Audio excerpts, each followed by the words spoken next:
இனிப்பும் புளிப்பும் மானப்பழம். வாருங்கள் சேர்ந்தே பார்ப்போமே, இனிப்பும் புளிப்பும் மானப்பழம். இதுவே இதுவே இனிப்பான பழம், இனிப்பும் புளிப்பும் மானப்பழம்.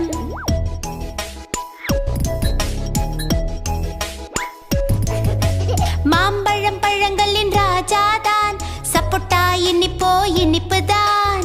அண்ணாச்சிக்கோ தலையில் கொண்டை, சாத்துக்குடியோ கொஞ்சம் புளிப்புதான். இனிப்பும் புளிப்பும் மானப்பழம், இதுவே இதுவே இனிப்பான பழம்.